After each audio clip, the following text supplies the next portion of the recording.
बहुत सहनशीलता चाहिए। बड़ी वस्तु प्राप्ति के लिए छोटी वस्तु में कहीं राजी ना हो जाए, पहली शर्त। जैसे किसी को 1 अरब रुपया चाहिए, 100 रुपया दिया जाए तो कैसा लगेगा? उसे बुरा लगेगा। क्या होगा इससे? हमारी तो बहुत बड़ी संख्या है, मांग हमारी बहुत बड़ी है। ऐसे ही भगवत प्रेम प्राप्ति के मार्ग के उपासक को ब्रह्म पद, देवराजेंद्र का पद और सम्राट पद, योग की सिद्धियां और मोक्ष पद, ये भी बहुत ऐसे लगता है 100 रुपये के समान। 1 अरब की प्राप्ति वाले को जैसे 100 रुपया, ऐसे ही प्रेम प्राप्ति वाले को ये सब लगता है। इसलिए कह रहे मुझे ये नहीं चाहिए। दीयमानम न गृह्णन्ति, देने पर भी वो नहीं लेते। बिना मत सेवनम जना, बिना मेरी सेवा के वो ये परम पद भी नहीं चाहते, मोक्ष भी नहीं चाहते। इसलिए पहले तो उपासक को यह समझना है कि हमें चाहिए क्या। भोग मिला, भोग भोग लिए, जैसी वृत्ति हुई वैसे ही चल दिए, जैसा मन आया वैसे ही क्रीड़ा कर रहे हैं। तुम्हारा लक्ष्य क्या है? प्रेम। इतना महंगा है प्रेम, प्राण दिए यह प्रेम न पइए, ऐसो महंगो आय सखीरी। तुम इतने सस्ते बिक जाते हो। रसेंद्री के भोग, जनेन्द्री के भोगों में अपना लक्ष्य भूल जाते हो। तुम प्रेम प्राप्ति कैसे कर पाओगे? जो भूमा सुख का अधिकारी बनना चाहता हो, अल्प सुख का त्यागी होता है। जो अल्प सुख में रमण करने लगता है, भूमा सुख के अधिकार को खो देता है। भूमा सुख परमात्म सुख। जिसकी बुद्धि इतनी प्रवीण है कि हमारा लक्ष्य है प्रेम, तो प्रेम के आगे कुछ नहीं, कुछ नहीं चाहिए, प्रेम चाहिए। वो उपासक बिना किसी हिचक के, बिना किसी भय के, बिना किसी प्रलोभन के वो भगवत प्राप्ति कर लेता है। वो प्रेम प्राप्ति का बस दृढ़ निश्चय चाहिए, फिसलना नहीं है। ये ले लो, ये ले लो, नहीं नहीं, मेरा तो लक्ष्य प्रेम है, इससे क्या होगा? पर ऐसा नहीं है। वो प्रेम तो बाद में मिल ही जाएगा, पहले हमें भोग लेते हैं। बस यही त्रुटि जीवन को नष्ट कर देती है। यही कमी हमारी हमको आगे नहीं बढ़ने देती। नहीं, परमार्थ में थोड़ा भी नाम जप करने वाला, थोड़ी भी साधना करने वाला, उसको अनुभूतियां होने लगती हैं। चल चला चल राह में अनुभूतियों का ले सहारा, कौन तेरा साथ देगा, व्यर्थ में किसको पुकारा। परमार्थ के पथिक का कोई और साथ नहीं देता, उसकी अनुभूतियां साथ देती है। पर अनुभूतियां हैं नहीं तो धन साथ देगा, व्यक्ति साथ देगा, शरीर साथ देगा, रिश्ते नाते साथ देंगे। ये सब काल के गाल में दबे हुए हैं, ये क्या साथ देंगे?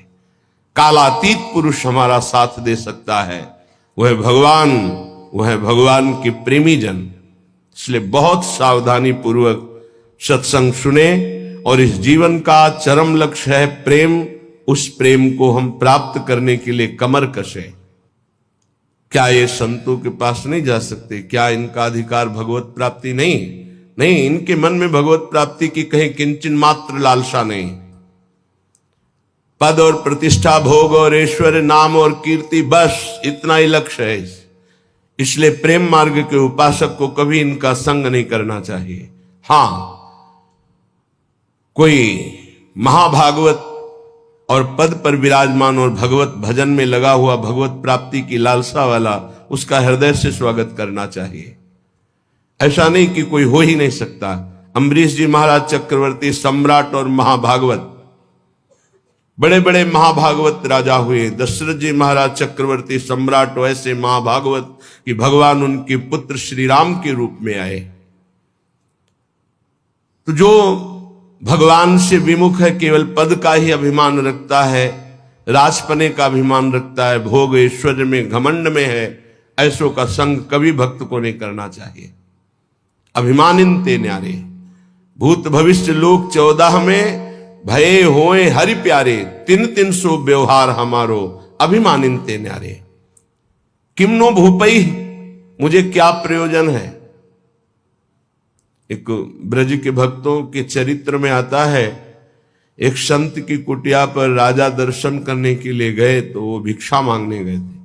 दूर से उन्होंने देखा बड़ा राजा का वैभव, हाथी घोड़ा सब। लोगों से पूछा है क्या है?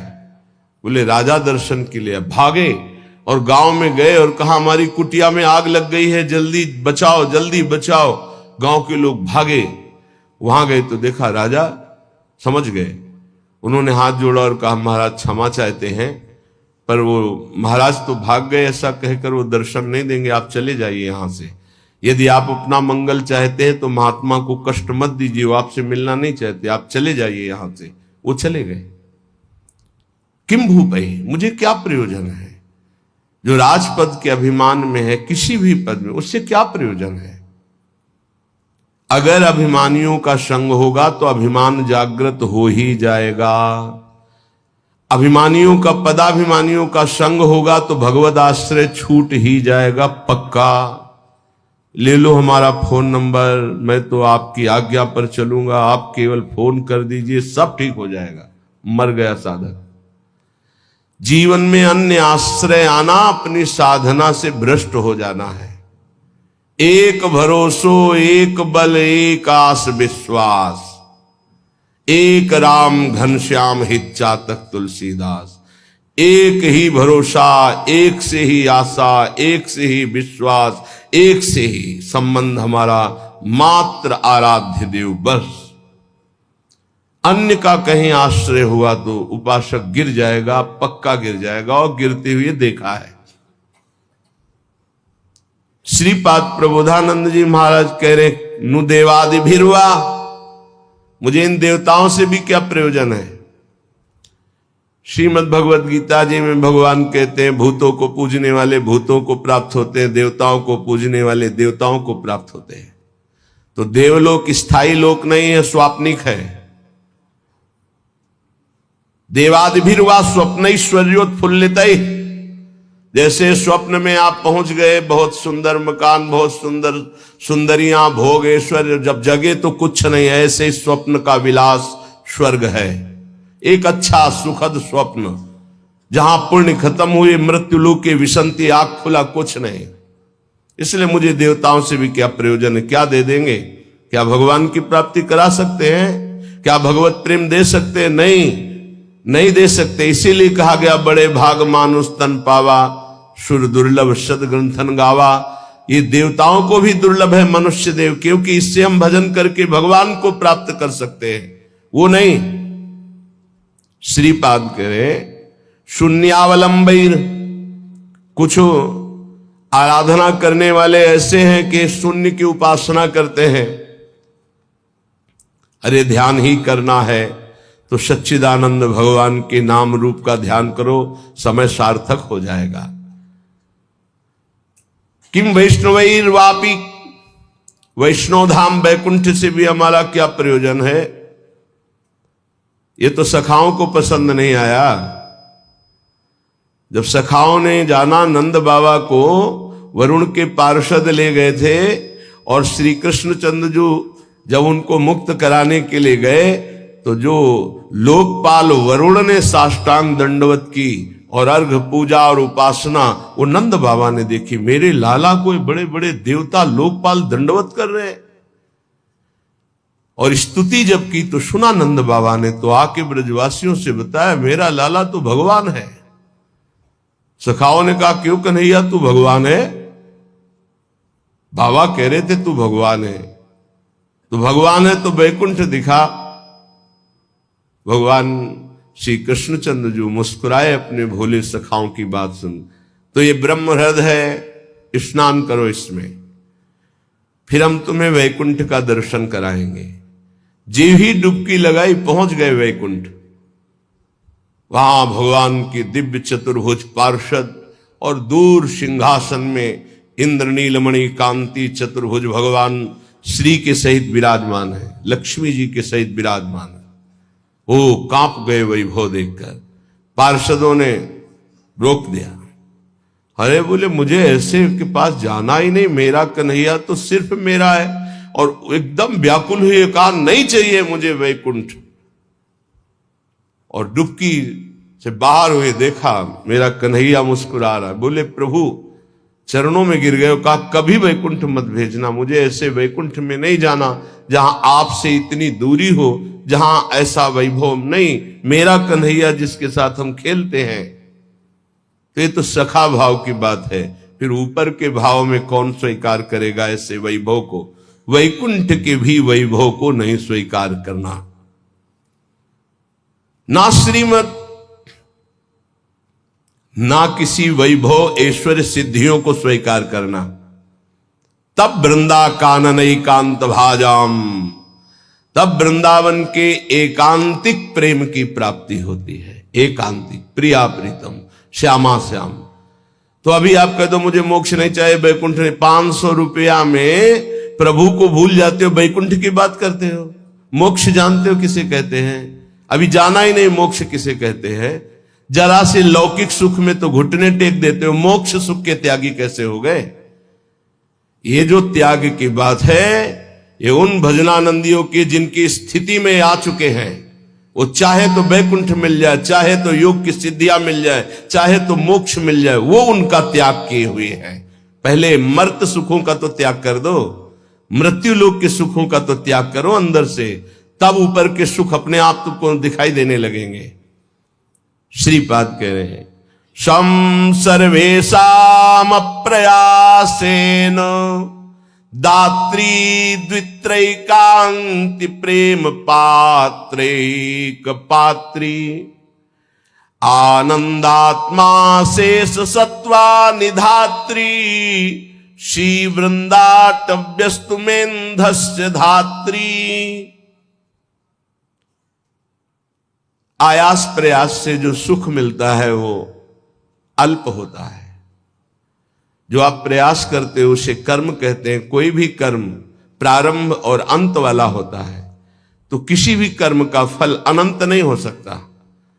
वो प्रारंभ और अंत वाला ही सुख देगा। अनंत सुख की प्राप्ति कर्मों से नहीं होती, कर्मों के त्याग से होती है। जो अपने साधन का भरोसा नहीं रखता है, इष्ट का भरोसा रखता है और खूब साधन करता है, ये दो बातें समझ में नहीं आएंगी। जब हम अहम से साधना करते हैं तो साधना का सुख भोगते हैं। आज हमने परिक्रमा की, आज हमने ये किया, आज हमने ये किया, वो अहम हर्षित होता है, हर्षित होता है। ये भगवत प्राप्ति नहीं करा पाएगा, क्योंकि जब तक अहंकार है तब तक भगवत प्राप्ति नहीं होती। इसीलिए सर्वेषु साधन वरेश चिरम निराशा। साधन हो रहा है पर मुझे कृपा का भरोसा है लाडली की। ये प्रायः साधक ना समझ पाने के कारण कहते हैं जब कृपा से हो जाएगा तो साधन करने की जरूरत क्या है, तो असाधन करोगे। तो कृपा प्राप्ति के लिए मन कर्म वचन छाण चतुराई, भजत कृपा करिए रघुराई। मन कर्म वचन त्रिशुद्ध सकल मत हम श्री हित हरिवंश उपासी। वृंदावन में विराजमान सहचर्यों के मध्य में प्रिया प्रीतम की रात दिन सेवा भजन उपासना परिक्रमा ये सब कर रहे हैं, पर हमें भरोसा लाडली का है, अपने साधन का नहीं है। इस साधन से लाडली मिलेंगी ऐसा नहीं है, नहीं, ये तो सब हो रहा है उनकी कृपा से, पर मुझे भरोसा है मेरी लाडली अपनी कृपा से मुझे मिलेंगी। ये जल्दी समझ में नहीं आता, जब तक अहंकार है समझ में नहीं आएगा, आगे समझ में आ जाएगा। करते रहो, जब कृपा हो जाएगी, अहंकार गलित होगा, तब ऐसा अनुभव होगा। तो दुत्रैकांति, 2 या 3 ऐसे लोग पाए जाते हैं। भाव समझना, कह रहे पूरे विश्व में ये बहुतायत अंगुलियों से नहीं गिने जाते प्रेमी जन, जिनको न राजाओं से मतलब है न देवताओं से मतलब है। वो स्वाप्निक सुख, जो स्वर्गलोक आदि के सुख है उनसे मतलब नहीं है, जो मोक्ष से भी मतलब नहीं रखते, जो वैष्णव धाम वैकुंठ से भी मतलब नहीं रखते, वृंदावन की एकांतिक कुंज में बैठे हुए श्यामा श्याम का जस गा रहे हैं, श्यामा श्याम के लिए रुदन कर रहे हैं, जिनका आयास प्रयास से प्राप्त होने वाले सुख की कोई आकांक्षा नहीं है, ऐसे दुत्रैकांति, 2 या 3, सरल भाषा में समझिए। जो कहो हरिवंश रस बिरलो समझन हार, एक दोई जो खोजिए पाई सब संसार। संपूर्ण संसार में एक दो है। एक बार भगवान वल्लभाचार्य जी से उनके एक प्रिय धनी शिष्य ने कहा, आज हमारी इच्छा है कि 100 विद्वान ब्राह्मणों को भोजन कराएं। बोले बहुत सुंदर, यदि एक 12 तिलकधारी कंठीधारी आचार्य परंपरा से युक्त वैष्णव को पवा दो तो 100 ब्राह्मणों को पवाने का फल प्राप्त हो जाएगा। ओहो, ऐसा वैष्णव की तो प्रभु हम 100 वैष्णव पवाएंगे।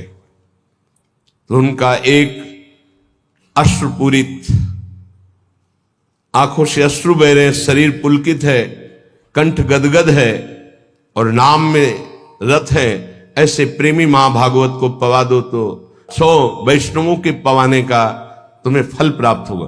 तो बोले भगवान 100 प्रेमियों को पवा देते हैं। तो वल्लभाचार्य जी के आंसू आ गए। प्रेमी 100 नहीं, प्रेमी तो 1-2 ऐसे मिलते हैं। कैसे प्रेमी? यहां शर्त है, जिनका ना राजाओं से प्रयोजन है, ना देवताओं से प्रयोजन, ना वैकुंठ से प्रयोजन है, ना मोक्ष से प्रयोजन, केवल प्रियालाल के लिए तड़प रहे गदगद सुर, नैना सजल दंपति रस रहे भीन, ई गति वृंदा विपिन में फिरे प्रेम तल्लीन। ऐसे प्रेमी जनों का सानिध्य और दर्शन, ये विशेष भगवान की कृपा होती है, विशेष कृपा। श्रीपाद कह रहे दुखान्येव सुखानि, ये प्रेम प्रेम। विद्य यशो जानी कीर्तिम परा, मन्ने था अधमश्च दुष्परिभवान सम्मानवत् सत्तमयी। दैन्यान्येव महाविभूतिमति सल्लाभान लाभान सदा, पापान्येव च पुण्यमस्ति यदि ते वृंदावनम जीवनम। अगर प्रेम प्राप्ति करना है तो दुखों को गले लगाना सीखो, सच्ची कहते हैं। फिर हृदय की बात कहते हैं। जब सब दुख एक साथ घेरते हैं तभी प्रेम के सहने की सामर्थ्य आती, ध्यान रखना। इस प्रेम को भयानक विपत्ति और रोगों से युक्त करके ही सहा जा सकता है, अन्यथा नहीं। ये सबकी समझ में नहीं आएगा, भयभीत मत होना। इसका समन ही होता है भयानक कष्ट में। भयानक कष्ट की स्थिति में ही प्रेम का समन होता है। वो चाहे जैसे स्वस्थ शरीर वाला हो, जहां प्रेम का प्रादुर्भाव होगा, भारी बाहरी विपत्ति और आंतरिक, तभी वो प्रेम का समन होता है, उसका पारा चढ़ता है और भगवान को अधीन कर लेता है। ये लिखा पढ़ी की बात नहीं कह रहे, हृदय की बात कह रहे हैं। वैसे भी भगवान ने युधिष्ठिर जी से कहा, जिस पर मैं परम कृपा करता हूं उसका सर्वनाश कर देता हूं। चाहिए परम कृपा? जिस पर परम कृपा करता हूं सर्वनाश कर देता हूं, ये शब्द है। क्या सर्वनाश करता हूं? धन का अपहरण कर लेता हूं, स्वजनों का अपहरण कर लेता हूं, कोई उससे बात नहीं करेगा, किसी काम का नहीं रह जाएगा। तब उसका सीधा अर्थ भाव मेरे से होता है और फिर मैं उसे निहाल कर देता हूं। हिम्मत हो तो कूदो अखाड़े पे। नारायण अति कठिन है हरि मिलन की बाट, या में पग पीछे धरे प्रथम शीश दे काट। तो आप कहोगे फिर भक्ति करना ही नहीं। यहां चरम सीमा की बात प्रेम की हो रही। श्री कृष्ण का प्रेमी ऐसा वैसा नहीं होता, टिकुली बुंदा वाला नहीं होता, चूड़ी घांगरा वाला नहीं होता, वो परमहंस होता है। इनसे श्री कृष्ण रीझने वाले नहीं। चमड़े की चिकनाहट से अज्ञानी रीझता है, ज्ञानी नहीं, वो तो ज्ञान समुद्र है, सच्चिदानंद। ये जो बहुत बुरी तरह से है, वो तो अपने सब दर्शन होते हैं। जब सुबह मंगला में आते तो सब प्रकार के भगवान के दर्शन होते, विराट रूप के, छोटा बड़ा मंझोला रुद्र प्रेमी सब तरह के दर्शन होते। तो उसमें जैसे अब वो जो लाल लाल ऐसे तो बहुत ही बुरा लगता है, ऐसे तो धो के मुंह खड़े हो जाते तो अच्छा लगता। अरे इस शरीर को सजाने से श्री कृष्ण मिलते हैं भैया। बढ़िया रज यमुना किनारे के मुंह में लगा के आते तो दर्शन मात्र से हृदय शीतल हो जाता, निष्पाप हो जाते हैं ऐसे दर्शन से। जैसे कुछ साधक ऐसे करके ऐसे दर्शन मात्र से निष्पाप हो जाओ, क्योंकि वो रज लगी जो शिव शनकादि की याचना करते हैं। कुछ ऐसे उपासक जिनको कहते हैं कि रज लगाइए मस्तक पर भरकर, तो उनको बेइज्जती लगती हो, इसे पतला और गोरा चिकना शरीर रख लो, इसको रखे रहना, इसकी दुर्दशा होगी। अभी नहीं मान रहे हो ना? नहीं, बाल तो नहीं मुड़वा सकते, बाल नहीं, एक भी शरीर का कोई अंश तुम्हारा ठीक नहीं बचेगा, आग लगा दी जाएगी इस शरीर में जितना दुलार करते हो। मान ले अभी मान लो तो जान जाओगे तो पा जाओगे, फिर कुछ पाना बाकी नहीं रहेगा। मान लो इस चमड़ी और दमड़ी से जिसने अपनी प्रीति हटा दी वही प्रिया प्रीतम से प्रीति कर पाता है।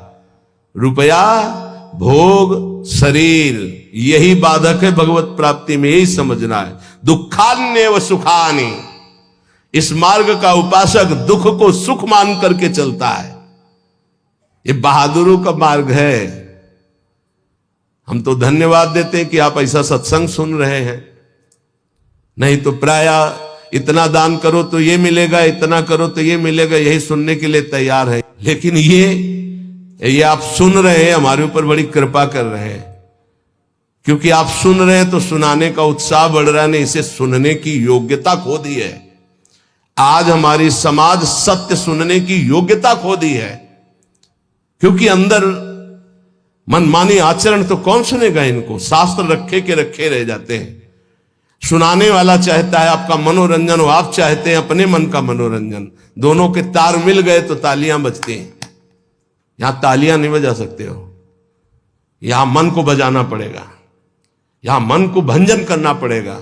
और यहां बैठ के सुन रहे हो, इसका मतलब बड़ी कृपा है आपके ऊपर। जब द्रवई दीन दयालु राघो तो साधु संगति पाइए। दुखान्य सुखान विद्य अपयशो जानी ही कीर्तिम पराम। ध्यान से, प्रेम मार्ग के उपासक को जब दुख मिलता है तो सुख की प्राप्ति होती है पक्का, पर यह समझ में नहीं आएगा। भारी जब दुख की, आप क्या समझते हैं, भारी दुख की स्थितियों को देखा गया, तब जाकर के उस परम सुख में चढ़। ये बहुत वैज्ञानिक तरीके से अनुभव की बात कह रहा हूं कि पावर चाहिए ऊपर चढ़ाने के लिए। जैसे कोयला झोंका जाता है, उससे अग्नि बनती थी, तब इंजन में पावर से वो रेल चलती थी। बाष्प भाप जो है बटलोई के ढक्कन को उठा दिया, उसके ऊपर उसने 100 ग्राम वजन उसको उठा दिया, फिर आधा किलो वजन रखा उसको उठा दिया।